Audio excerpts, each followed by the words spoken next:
9장 1절에서 19절 말씀 1248페이지입니다. 예, 다 찾아서 우리 함께 한 목소리로 읽도록 하겠습니다. 다니엘서 9장 1절에서 19절까지 말씀입니다.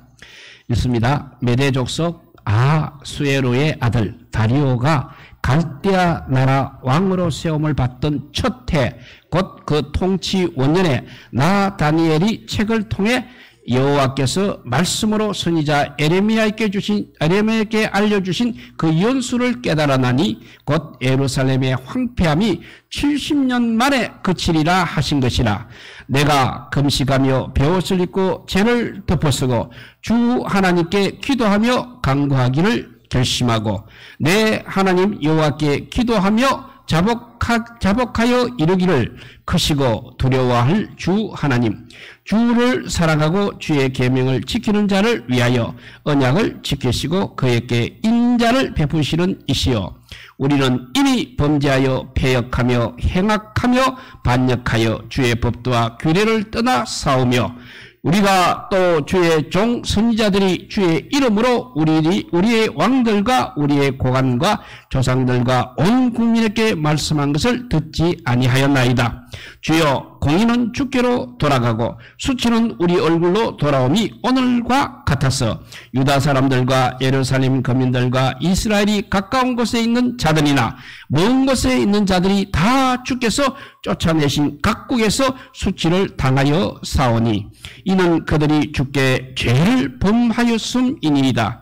주여, 수치가 우리에게 돌아오고 우리의 왕들과 우리의 고관과 조상들에게 돌아온 것은 우리가 주께 범죄하였음이니다마는 주 우리 하나님께는 긍휼과 용서하심이 있사오니 이는 우리가 주께 패역하였으며며 우리 하나님 여호와의 목소리를 듣지 아니하며 여호와께서 그의 종 선지자들에게 부탁하여 우리 앞에 세우신 율법을 행하지 아니하였음이니이다. 온 이스라엘이 주의 율법을 범하고 치우쳐 가서 주의 목소리를 듣지 아니하였으므로 이 저주가 우리에게 내렸으되 곧 하나님의 종 모세의 율법에 기록된 대로 맹세대로 되어 싸우니 이는 우리가 주께 범죄하였음이니이다. 주께서 큰 재앙을 우리에게 내려사 우리와 및 우리를 재판하던 재판관을 책사하신 말씀을 이루셨사오니 온 천하에 예루살렘에서 일어난 일 같은 것이 없나이다. 모세의 율법에 기록된 대로 이 모든 재앙이 이미 우리에게 내려사오나 우리는 우리의 죄악을 떠나고 주의 진리를 깨달아 우리 하나님 여호와의 얼굴을 기쁘게 하지 아니하였나이다. 그러므로 여호와께서 이 재앙을 간직하여 두셨다가 우리에게 내리게 하셨사오니 우리의 하나님 여호와께서 행하시는 모든 일이 공의로우시나 우리가 그 목소리를 듣지 아니하였음이니이다. 강한 손으로 주의 백성을 애굽 땅에서 인도하여 내시고 오늘과 같이 명성을 얻으신 우리 주 하나님이여, 우리는 범죄하였고 악을 행하였나이다. 주여 구하옵나니 주는 주의 공의를 따라 주의 분노를 주의 성 예루살렘 주의 거룩한 산에서 떠나게 하옵소서. 이는 우리의 죄와 우리 조상들의 죄악으로 말미암아 예루살렘과 주의 백성이 사면에 있는 자들에게 수치를 당함이니이다. 그러하온즉 우리 하나님이여, 지금 주의 종의 기도와 간구를 들으시고 주를 위하여 주의 얼굴빛을 주의 황폐한 성수에 비추시옵소서. 나의 하나님이여, 귀를 기울여 들으시며 눈을 떠서 우리의 황폐한 상황과 주의 이름으로 일컫는 성을 보옵소서. 우리가 주 앞에 간구하옵는 것은 우리의 공의를 의지하여 하는 것이 아니요 주의 큰 국렬을 의지하여 함이니이다. 주여 들어서서, 주여 용서하소서, 주여 귀를 기울이시고 행하소서. 지체하지 마옵소서. 나의 하나님이여, 주 자신을 위하여 하시옵소서. 이는 주의 성과 주의 백성이 주의 이름으로 일컫는 바 됨이니이다. 아멘. 예. 다니엘서 6장까지는 일부라 하면 이 7장부터는 2부가 해당됩니다. 그래서 7장에는 네 짐승 그 꿈을 꾸었고, 8장에는 양과 염소의 환상이 있고, 오늘 9장에 와서는 이제 다니엘이 나라와 민족을 위한 기도를 드리는 기도문이라 할 수 있겠습니다. 다니엘은 뭐니 해도 기도의 사람이라고 할 수 있는 것입니다. 그래서 2장에 보면 느부갓네살 왕이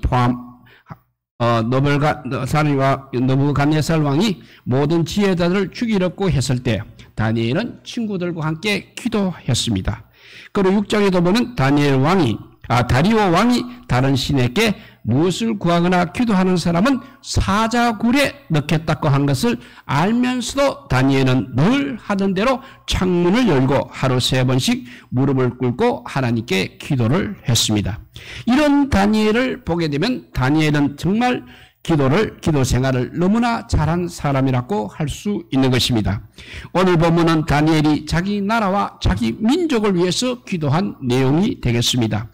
기도를 하게 된 배경과 기도의 내용을 우리가 살펴보면서 우리에게 주시는 교훈을 생각해 보도록 하겠습니다. 먼저 1절과 2절을 다시 한번 같이 읽겠습니다. 메대 족속 아하수에르의 아들 다리오가 갈대아 나라 왕으로 세움을 받던 저대 곧 그 통치 원년에 나 다니엘이 책을 통해 여호와께서 말씀으로 선지자 엘리야께 알려주신 그 연수를 깨달아나니 곧 예루살렘의 항폐함이 70년 만에 그치리라 하신 것이니라 했습니다. 이 앞에 보니까 메대 족속 아하수에의 아들 다리오라고 했습니다. 이 사람은 바벨론을 무너뜨린 거대한 그 바벨론 나라를 무너뜨린 메대 사람 다리오인 것입니다. 다리오의 아버지가 아하수에로라고 했습니다. 그런데 에스더에 나오는 아하수에로와는 다른 사람입니다. 그리고 다리오가 갈대아 나라 왕이 된 그해에 다니엘이 이제 에레미야의 글을 읽다가 예루살렘의 황폐함이 70년 만에 그칠 것이라는 말씀을 발견하게 됩니다. 그 에레미야의 말이 에레미야 25장 11절과 에레미야 29장 10절에 바로 그 말씀이 기록되어 있습니다. 에레미야 25장 11절을 읽어보면 이 모든 땅이 폐허가 되어 놀랄 일이 될 것이며 이 민족들은 70년 동안 바벨론 왕을 섬기리라 했습니다. 그리고 에레미야 29장 10절에 보면 여호와께서 이와 같이 말씀하시니라 바벨론에서 70년이 차면 내가 너희를 돌보고 나의 선한 말을 너희에게 성취하여 너희를 이곳으로 돌아오게 하리라 했습니다. 다니엘이 기원전 605년에 바벨론으로 끌려왔습니다. 이거는 기원전 539년에 읽었습니다. 그러니까 바벨론으로 끌려온 지 66년이 지나서 비로소 이 에레미야의 글을 읽은 것입니다. 그 긴 세월 동안에 세월이 흘러가는 동안에 다니엘은 에레미야의 이런 글이 있다는 것을 왜 몰랐습니까? 이유는 간단합니다. 에레미야서가 다니엘의 손에 없었기 때문인 것입니다. 당시는 인쇄술이 발달하지 않았던 때입니다. 그래서 필사본 하나 만드는데도 꽤 많은 시간이 소요되었습니다. 또 당시 책들은 또 두루마리 형태로 피부도 매우 컸습니다. 부피가 큰 두루마리 책을 또 포로로 끌려오는 사람이 가져오는 것도 무리인 것입니다. 다니엘이 끌려올 당시 에레미야서가 또 아직 기록되지 않았을 가능성도 큰 것입니다. 그런데 훗날 누군가가 가져온 이 에레미야의 글이 다니엘의 손에 들어왔을 것이라 추측이 됩니다. 그래서 다니엘이 그 책을 읽는 중에 70년이 지나면 포로 생활이 끝나고 고국으로 돌아간다는 사실을 발견하게 된 것입니다. 이런 이유 때문에 우리 역시 열심히 성경을 읽어야 합니다. 성경에는 우리 사람이 알아야 할 모든 것이 기록되어 있습니다. 장래의 일에 대해서도 기록이 되어 있습니다. 세상의 종말에 대해서도 기록이 되어 있습니다. 어떻게 사는 것이 바로 사는 것인지, 죽으면 어떻게 되는지에 대해서도 성경에 기록되어 있습니다.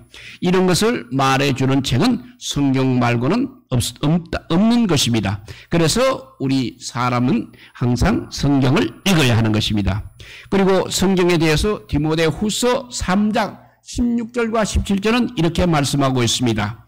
모든 성경은 하나님의 감동으로 된 것으로 교훈과 책망과 바르게 함과 의로 교육하기에 유익하니 이런 하나님의 사람으로 온전하게 하며 모든 선한 일을 행할 능력을 갖추게 하려 함이라 했습니다.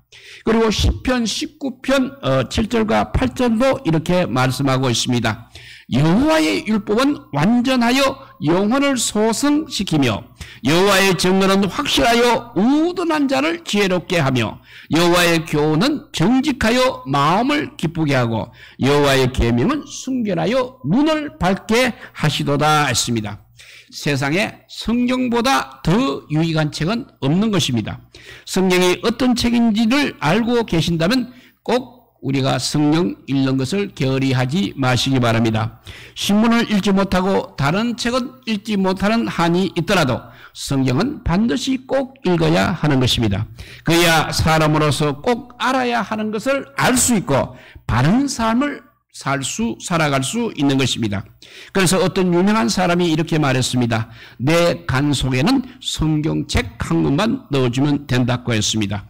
이렇게 성경의 가치를 제대로 아는 분이 남긴 명언이 아닐 수 없는 것입니다.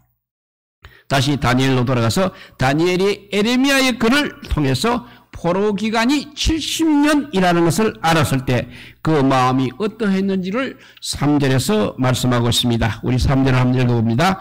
내가 금식하여 베옷을 입고 죄를 덮어쓰고 주 하나님께 기도하며 간구하기를 결심하고 했습니다. 그런 놀라운 사실을 알았을 때 다니엘은 금식하며 베옷을 입고 죄를 덮어쓰고 주 하나님께 기도하며 간구하기를 결심했다고 했습니다. 여기서 결심했다는 말은 원어 성경으로 보면 얼굴을 하나님께로 향하였다라고 되어 있습니다. 포로로 끌려온 지 이제 66년이 지났습니다. 돌아갈 날이 이제 얼마 남지 않았으면 그냥 기뻐해야 하는 것 아니겠습니까? 그런데 다니엘은 기뻐하는 것이 아니라 슬픈 사람처럼 이렇게 행동하고 있습니다. 그 이유는 자기 나라와 민족이 지은 죄를 누군가는 그래도 대표로 회개했어야 했던 것입니다. 그런데 그런 사람이 없었다는 것을 알았기 때문인 것입니다. 그래서 다니엘은 자기 나이로 보나 자기 지위로 보나 자신이 바로 그 일을 그 대표 회개 기도를 해야 할 사람인 것을 알고 이렇게 자신의 조국과 민족을 위해서 하나님께 회개 기도를 올리게 된 것입니다. 4절입니다. 4절이 기도가 시작하는 장면인데 4절을 같이 한번 읽어보도록 하겠습니다. 내 하나님 여호와께 기도하며 자복하여 이르기를 크시고 두려워할 주 하나님, 주를 사랑하고 주의 계명을 지키는 자들을 위하여 언약을 지키시고 그에게 인자를 베푸시는 이시여 했습니다. 그리고 이어서 4절에서 19절까지 오늘 읽은 데까지가 다니엘이 하나님께 기도한 내용이 되겠습니다. 기도를 하면서 다니엘은 하나님을 이렇게 크시고 두려워할 하나님 그리고 인자를 베푸시는 이라고 그렇게 하나님을 불렀습니다. 여기서 인자라는 것은 하나님의 특별한 사랑을 이끄는 말이 되겠습니다. 어떤 사람에게 인자를 베푸시는가 하면 주님을 사랑하고 주님의 계명을 지키는 자에게 인자를 베푸신다고 했습니다. 그리고 어떤 사람에게 크시고 두려워할 주 하나님인가 하면 거역하고 불순종하는 자에게는 크시고 두려워할 하나님이십니다. 그러므로 하나님께서는 죄에 대해서는 반드시 심판하시는 공의의 하나님이시라는 것입니다. 그런데 하나님을 사랑하고 하나님의 계명을 지키는 자에게는 인자를 베푸시는 사랑의 하나님인 것을 우리가 잊지 말아야 하겠습니다. 또 그 뒤에 5절 6절을 같이 했습니다. 우리는 이미 범죄하여 폐역하며 행악하며 반역하여 주의 법도와 규례를 떠나 싸우며 우리가 또 주의 종 선지자들이 주의 이름으로 우리의 왕들과 우리의 고관과 조상들과 또 온 국민에게 말씀한 것을 듣지 아니하였나이다 했습니다. 여기서 우리라는 단어를 써서 이제 기도를 하기 시작합니다. 그 이유는 다니엘은 지금 자신의 개인 기도를 드리는 것이 아니라는 것입니다. 나라와 민족을 대신해서 기도를 드리고 있기 때문에 우리라는 단어를 썼습니다. 우리가 교회에서 회중을 대표하여 기도하는 분들도 우리라는 이 단어를 써서 기도하는 것이 좋을 것입니다. 그런데 어떤 분은 우리라는 단어를 써서 기도를 잘 하다가 끝에 가서는 꼭 나를 구원하신, 저를 구원하신 예수님의 이름으로 기도드립니다 라고 기도를 끝맺기도 합니다. 그렇게 하는 이유에 대해서 그분은 회중들 중에 구원받지 못한 분도 있을 수 있지 않느냐 하는 것입니다. 그래도 그렇게까지 할 필요는 없다고 생각이 됩니다. 대표 기도는 개인 기도가 아닙니다. 그러므로 나보다 우리라는 단어를 많이 쓰는 것이 좋겠습니다. 다니엘이 기도한 내용은 바로 죄에 대한 죄에 대한 자백이 되겠습니다. 5절에 범죄하여 또 패역하며 행악하며 반역하여 라는 단어가 나오고 있습니다. 이런 죄는 다니엘이 지은 것이 아니라 다니엘보다 앞서 살았던 유다 사람들이 지은 죄입니다. 그들은 주의 종 선지자들이 전해준 말을 듣지 않음으로써 이런 죄를 지었다는 것입니다. 다니엘은 어린 나이에 바벨론에 끌려왔던 사람입니다. 그리고 바벨론에 와서도 하나님을 잘 섬겼던 사람입니다. 그런데도 다니엘은 자기가 죄를 지은 것처럼 이렇게 기도를 했습니다. 이는 그가 망한 유다의 그래도 지도자였기 때문인 것입니다. 얼마나 사람을 품느냐, 얼마나 많은 사람을 위해 기도하느냐에 따라서 지도자의 크기는 달라지는 것입니다. 이제 7절부터 11절까지 우리 한번 읽어보도록 하겠습니다. 주여, 공의는 주께로 돌아가고 수치는 우리 얼굴로 돌아오미 오늘과 같아서 유다 사람들과 예루살렘 거민들과 이스라엘이 가까운 곳에 있는 자들이나 먼 곳에 있는 자들이 다 주께서 쫓아내신 각국에서 수치를 당하여 싸우니 이는 그들이 주께 죄를 범하였음이니이다. 주여, 수치가 우리에게 돌아오고 우리의 왕들과 우리의 고관과 조상들에게서 돌아온 것은 우리가 주께 범죄하였음이니이다마는 주 우리 하나님께는 긍휼과 용서하심이 있사오니 이는 우리가 주께 패역하였음이오며 우리 하나님 여호와의 목소리를 듣지 아니하며 여호와께서 그의 종 선지자들에게 부탁하여 우리 앞에 세우신 율법을 행하지 아니하였음이니이다. 온 이스라엘이 주의 율법을 범하고 치우쳐 가서 주의 목소리를 듣지 아니하였으므로 이 저주가 우리에게 내렸으되 곧 하나님의 종 모세의 율법에 기록된 맹세대로 되었사오니 이는 우리가 주께 범죄하였음이니이다 라고 했습니다. 나라와 민족을 위한 다니엘 기도가 이렇게 계속되고 있습니다. 유다 사람들이 자기 땅에서 쫓겨난 이유에 대해서 다니엘은 세 가지로 정리하고 있습니다. 첫째는 주께 죄를 범했기 때문이라고 했습니다. 두 번째 보면 또 9절에 보면 주께 패역했기 때문이라고 했고 10절에 가서는 셋째 율법을 행하지 아니했기 때문이라고 했습니다. 이렇게 율법을 행하지 아니한 것이 바로 불순종인 것입니다. 그렇다면 죄란 무엇이겠습니까? 하나님께 반역하고 하나님 말씀에 불순종하는 것이 바로 죄라는 것입니다. 그런데도 하나님께는 무엇이 있다고 하고 있습니까? 바로 하나님의 긍휼과 용서하심이 있다고 했습니다. 그러므로 사람이 죄를 짓게 되면 무조건 하나님께 용서를 빌어야 하는 것입니다. 용서를 빌게 되면 하나님께서 긍휼히 여겨주시고 용서해 주신다는 것입니다.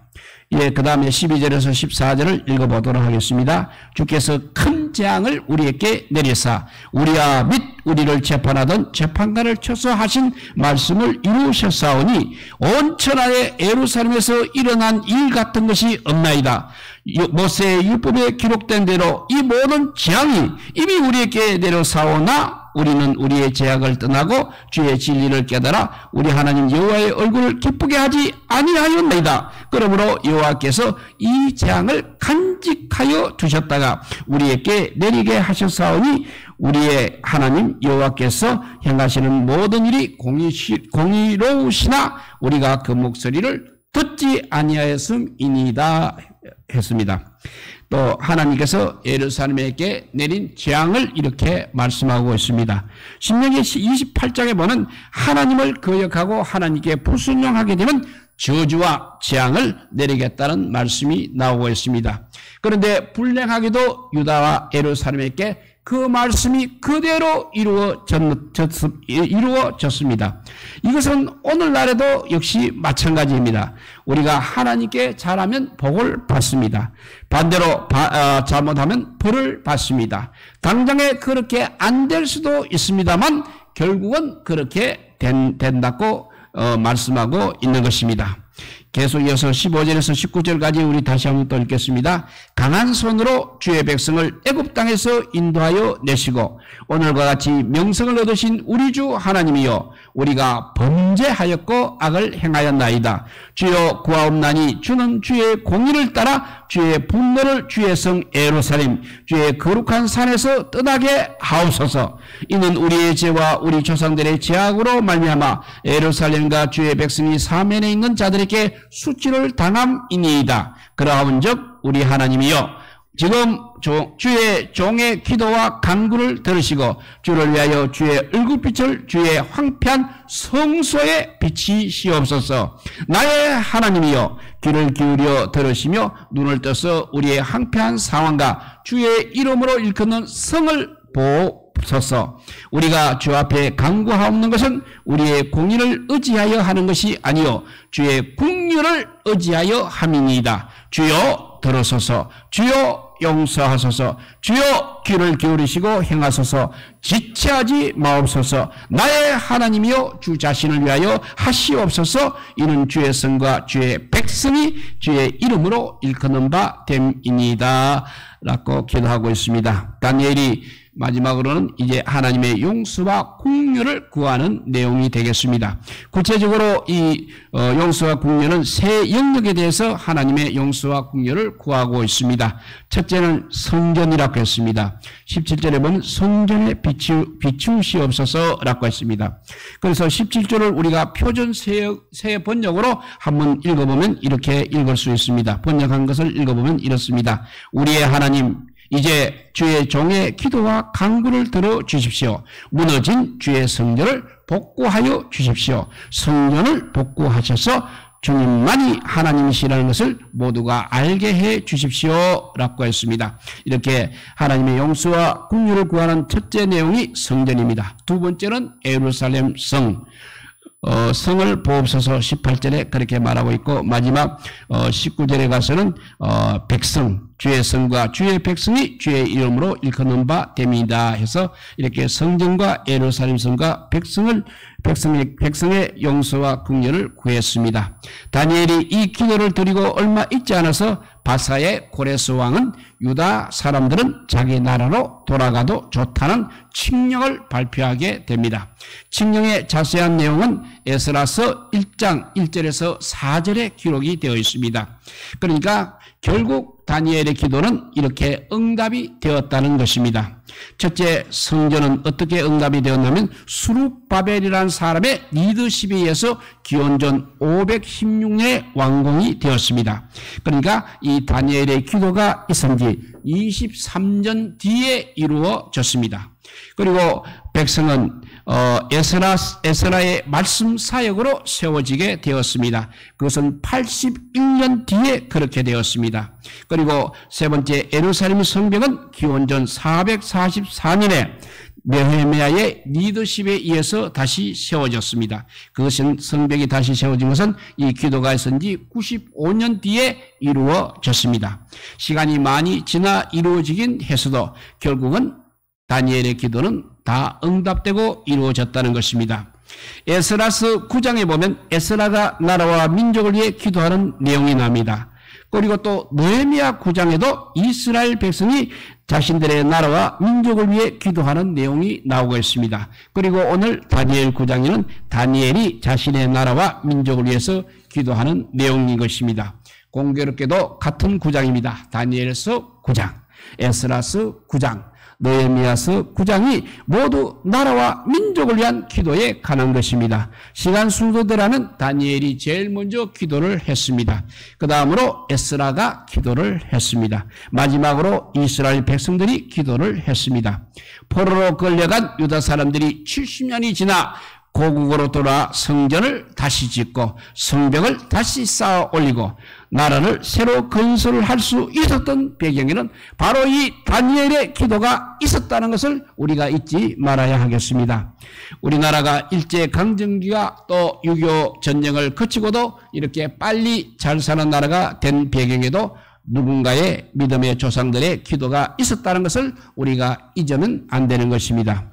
지금 우리나라의 정치, 경제, 외교, 안보 면에서 대단히 어려운 상태입니다. 지금이야말로 우리가 정말 다니엘처럼 우리나라와 민족을 위해서 기도할 때입니다. 나라와 민족을 위해서 기도하는 다니엘 같은 성도들이 다 되시기를 주님의 이름으로 축복드립니다. 기도하겠습니다. 사랑의 하나님 감사합니다. 정말 우리의 기도가 아버지요 항상 하나님께서 들으시는 기도라고 아버지요 성경은 우리에게 말씀하고 있습니다. 그래서 다니엘이 아버지요 열심히 기도하니까 좀 오랜 후에 응답이 되긴 했지만 그래도 하나하나 순서에 따라서 하나님의 뜻에 의해서 아버지요 이루어진 것을 우리가 오늘 살펴보았습니다. 우리의 기도도 역시 마찬가지일 것입니다. 우리가 지금 기도해서 지금 당장 이루어지는 것도 있지만 10년 후, 20년 후, 30년 후 아니 우리가 죽고 난 뒤에 또 이루어질 기도의 응답도 있을 것입니다.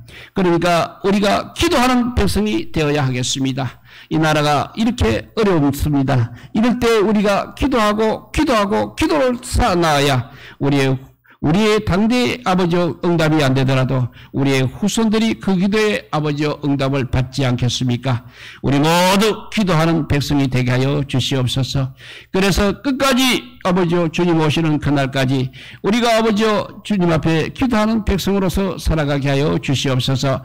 나에게 당장 이익이 오지 않는다고 해서 당장 응답이 오지 않는다고 해서 기도를 포기하는 일이 없게 하여 주시고 오늘 아버지여 찬양한 대로 언젠가 역전될 날이 올 줄을 믿고 감사하며 기도하는 우리 모든 성도들 되게 하여 주시기를 간절히 빌고 원하오며 우리 구주 예수 그리스도 이름으로 기도드리옵나이다. 아멘.